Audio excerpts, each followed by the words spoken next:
Hello friends. Learn English through story. Hide and seek. James, his sister Sally, and Mark, their BFF, best friend forever, were bored. They had played all day, but now that it was dark and difficult to see, they had nothing to do. They couldn't play soccer because they couldn't see the ball. They didn't want to go inside and play a game because it was a beautiful springtime night and they liked being outside, especially after having to play inside all winter long. They just didn't know what to do, and it was a little too early for them to go home. "I guess I'll just go home," Mark said in a sad voice. "Ah. Come on," replied James. "We still have time for another game of something." Then Sally said, "I have an idea. Let's play hide and seek."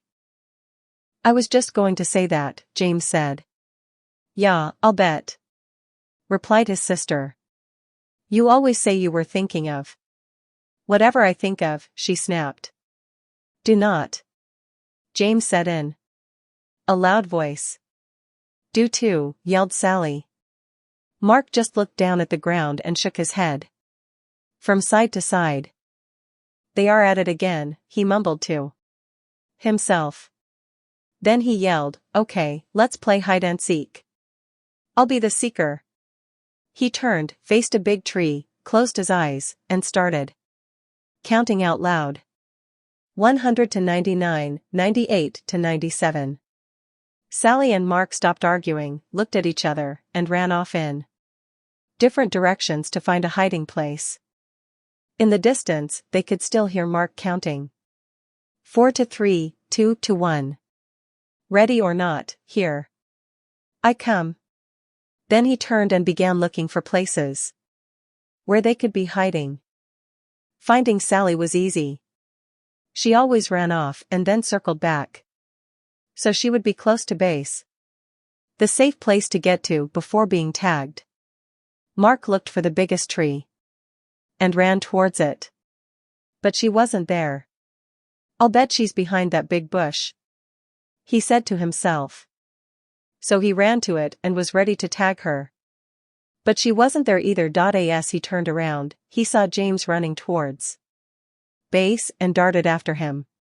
Just before he touched James' shoulder, James tagged the base and yelled out, "Safe." "Did you get Sally yet?" James asked. "No," said Mark. "I haven't been able to find her, and it's getting late and we need to be heading home." So both boys yelled out, "Come on out, Sally, it's late." But there was no reply. Not even a little snicker from somewhere in the darkness. They yelled again, "Come on out, Sally, it's late." Still there was no reply from Sally. They began to worry and started searching for her. As they walked around the area they called out, "Sally, come on, we give up, you're safe." But no matter where they looked or how much they called out, Sally didn't answer. It was as if she disappeared. Sally was wondering what had happened. All she could remember was crawling under the big trunk of a fallen tree to hide. Now, as she looked up, she saw several stars through a small hole above her head. She had fallen into a hole when she crawled under the tree trunk. "Help," she yelled, and heard her voice echo throughout what must have been a cave. "Help! Help, help, help!" "Did you hear that, James?" Mark said excitedly. "Sally just yelled for help." "Keep yelling, Sally," James screamed. "That way we can find you." Sally heard her brother and kept screaming. After a short while the boys were standing next to the big tree trunk. "Hey! Are you stuck under this tree?" asked James. "Kind of," Sally yelled. "When I crawled under it to hide, I fell into a cave. Please help me, I'm scared. It's dark and I can't get out." Mark said. "James, you stay with Sally and I will go get my dad." Then he dashed off into the darkness. Don't be scared, James said. I am right here with you. No, you're not, Sally sobbed. You're up there, and I'm down here. As Sally turned in the darkness of the cave, she bumped into something, screamed, and began to cry. What's wrong? James yelled. There's something down here with me, Sally replied in a shaky voice. Just then, Mark and his dad came running through the woods. Mark's father knelt down and asked Sally if she was okay. He could hear her crying and sobbing. Sally, are you hurt? He asked. No, she said. But I'm scared and there is something down here with me. Stand back, Sally. I am lowering a rope and will be down with you in a second. Mark's dad tied the rope to the tree, found the hole under the tree trunk, wiggled a bit, and lowered himself into the cave. Sally could see him coming down the rope and stopped crying. Not only was he there, but the cave became brighter from the beam of his flashlight as it danced across the cave's floor and walls. As he reached the floor of the cave, he shone the light on Sally and gave her a big hug. Don't be frightened, he said. I'll have you out of here in no time. Then he shone the light around and saw that she had fallen into a small cave. And very close to her, in the middle of the cave, was something wrapped in layers of old blankets. Mark, James, there's something down here. I am going to tie it to the rope and I want you to pull it out. Okay, they replied. The boys pulled out the object, untied it, and let the loose end of the rope fall back into the cave. The cave wasn't deep and Mark's dad boosted Sally over his head so she could crawl out. He then grabbed the rope and with a little jump was able to grab the opening and pull himself out. Let's go back to my house for a cup of hot tea. I'll call your parents so they aren't worried. And we'll see what treasure Sally found, he said. When they got to Mark's house, they sipped their tea and began unwrapping the treasure. They carefully peeled off layers of old blankets and cloth to reveal a wooden box. They slowly opened it and stared in amazement. Oh my, Sally said in disbelief. I don't believe what I am seeing. The boys and Mark's father just stared. Inside the box were jewels of every color you could imagine. There were diamonds, rubies, sapphires, and emeralds. Of all shapes and sizes. Intermixed they could see several gold coins and strands of pearls. We're rich, the boys screamed. Not quite, interrupted Mark's father. Someone could have lost this, and I don't think you should plan on spending any of it until we find out a little more. Besides, Sally found it. I'll share it, Sally said happily.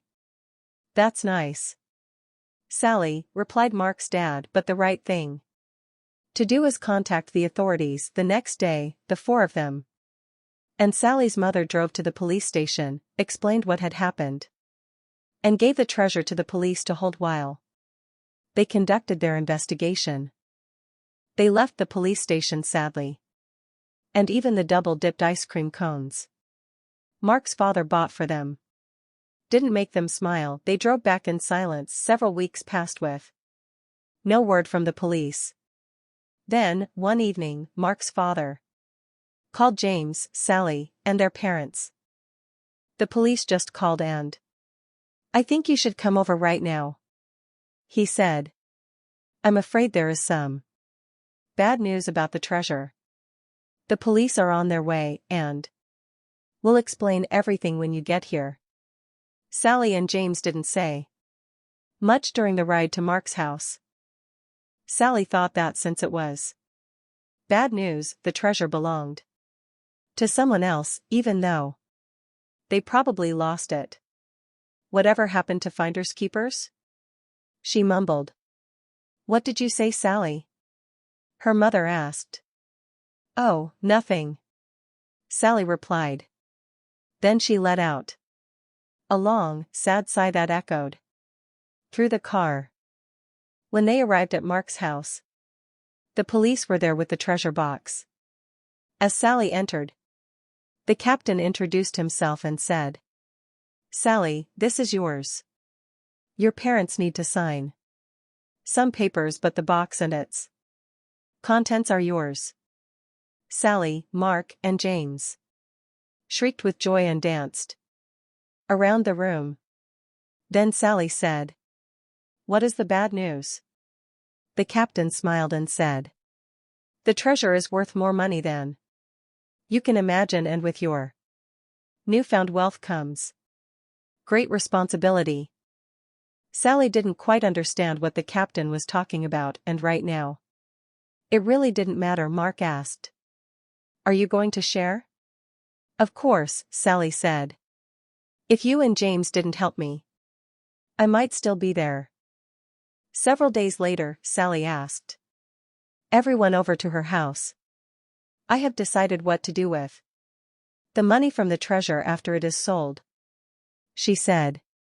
"I am giving 1/6 to our mom and dad, January 6th to Mark's mom and dad, 1/6 to Mark, 1/6 to James, and January 6th for me. There is an extra 1/6, Mark proudly stated. He loved math and was right on top of Sally's calculations. "No, there's not," Sally said. "Is too," James said. "Is not," Sally said in an angered voice. Just as Mark was going to say, "They are at it again," Sally said. "This is why there isn't an extra 1/6. I am giving it to the local charity, so it can be given to those less fortunate and in need." Her mother and father said it was a caring and responsible thing to do.